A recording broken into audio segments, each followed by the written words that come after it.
ද ට්‍රවල එක සයිප්‍රසේ අගනුවර වන නිකෝෂියාව ගැන හොයලා බලමුද. හරි එහෙනම් දැන් අපි සයිප්‍රසේ අගනුවර ගැන විස්තර කතා කරන්න පටන්ගමු. ඕගුල්ලු දන්නවද සයිප්‍රසේ අගනුවර වන නිකෝෂියාවට ලෝකඩ යුගයේ සිට වසර 5,000කට වඩා වැඩි කාලයක් පුරා පොහොසත් ඉතිහාසයක් ඇති බව. පුරාණ කාලයේ සිටම ලෙද්‍රා නමින් තමයි නිකෝෂියා නගර හැඳින්විලා තියෙන්නේ. ඒ 10වන සියවසේදී තමයි සයිප්‍රසේ අගනුවර බවට පත් වෙලා තියෙන්නේ.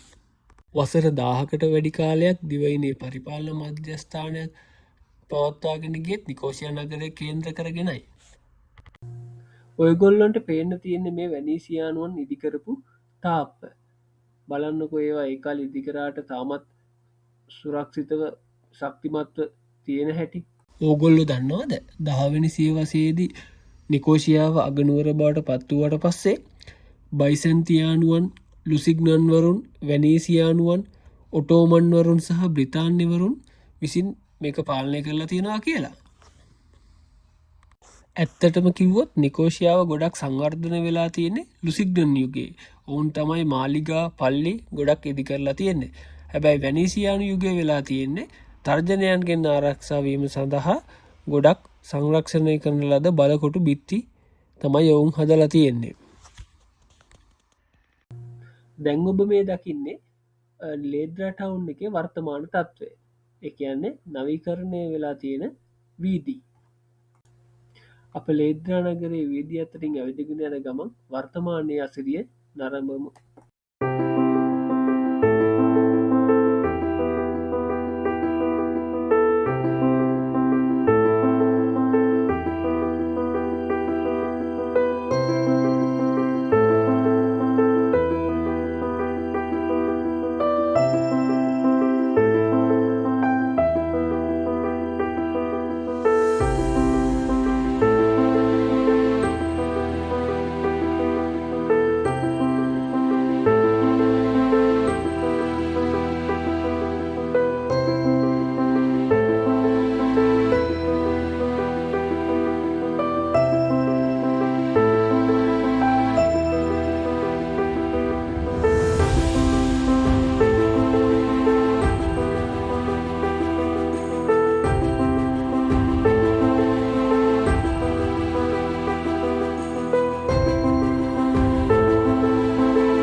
කනගාටුවෙන් වුණත් අවසානයට කියන්න තියෙන්නේ එක්සත් ජාතීන්ගේ අධීක්ෂණය යටතේ පවතින හරිත රේඛාවෙන් යුරෝපයේ අවසානයට බෙදී ගිය අගනුවර වශයෙන් නිකෝෂියා නගරය ඉතිහාසයට එක්වෙනවා.